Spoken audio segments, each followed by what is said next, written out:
दुनिया का सबसे बड़ा रेगिस्तान सहारा नहीं बल्कि कोई और है।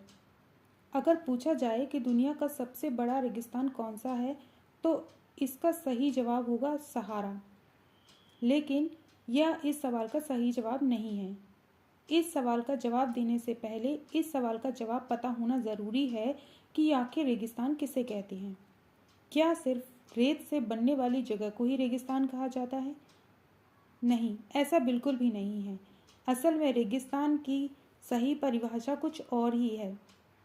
आइए जानते हैं इस सामान्य से रोचक सवाल का जवाब।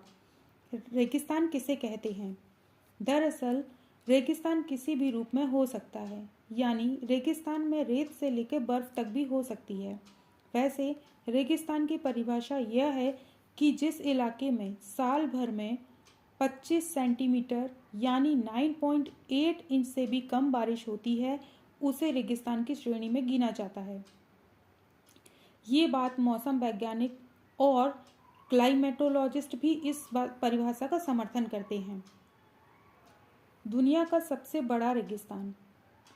अगर रेगिस्तान की परिभाषा के हिसाब से देखें तो धरती का सबसे बड़ा गर्म रेगिस्तान सहारा है, लेकिन सबसे ठंडा रेगिस्तान अंटार्कटिका है। इन दोनों ही जगहों पर साल भर में औसतन 9.8 इंच से कम बारिश होती है। इस तरह अगर सवाल सिर्फ यह हो कि दुनिया का सबसे बड़ा गर्म रेगिस्तान कौन सा है, तो सही जवाब होगा सहारा। लेकिन अगर पूछा जाए कि दुनिया का सबसे बड़ा रेगिस्तान कौन सा है, तो इस सवाल का सही जवाब होगा अंटार्कटिका। कुछ इलाकों में करोड़ों सालों से बारिश नहीं हुई है।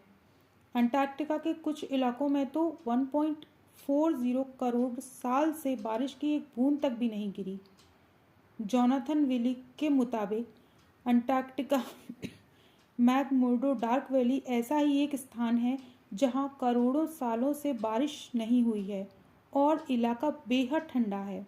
यहाँ माइक्रोब्स, मोसेस और लाइकेन्स पाए जाते हैं जो इस ठंड को बर्दाश्त कर पाते हैं। भारत में भी एक ऐसा रेगिस्तान है, लद्दाख। लद्दाख में हर साल औसतन 25 दिन ही बारिश होती है, जिसमें लगभग 9 mm बारिश ही गिरती है।